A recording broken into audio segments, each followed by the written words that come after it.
If you own a business, 2026 is not the year to wing it. What I'm seeing right now legally tells me that in 2026, preparation and structures are going to matter the most. Today, I want to walk you through what I'm watching and what business owners should be doing now to prepare for a successful 2026.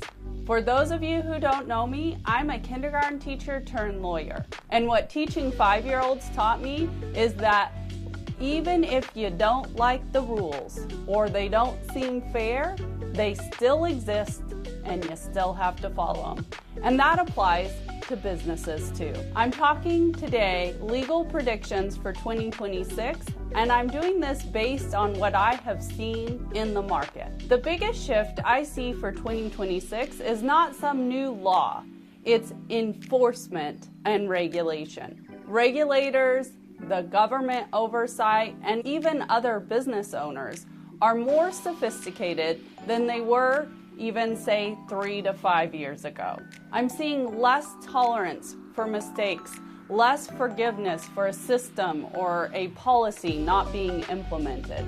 In essence, 2026 is shaping up to be a year where businesses are going to be held accountable. Businesses for many, many years operated on handshakes and trust, and if there was a simple misunderstanding, it was often just worked out. There were half-written contracts, text messages. That was okay because the market was strong. The economy was doing well. Businesses could adjust and pivot easily. However, when the market is strained, when the economy tightens, those handshake deals, those misunderstandings no longer fly. So in 2026, I expect a lot more contract disputes amongst businesses. The takeaway for business owners is simple. Contracts, systems, they're not just formalities, they matter.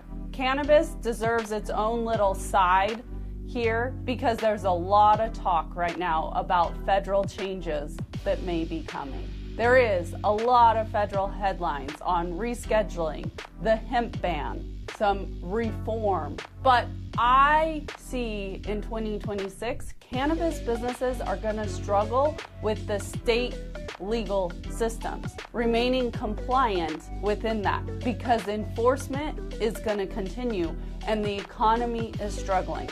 What is true for other businesses is going to be true for the cannabis businesses. In fact, I think the federal uncertainty may lead to stronger state enforcement. So just like my talk to businesses in general, systems, structures, contracts, and making sure those are in place are a necessity, not just a legal formality.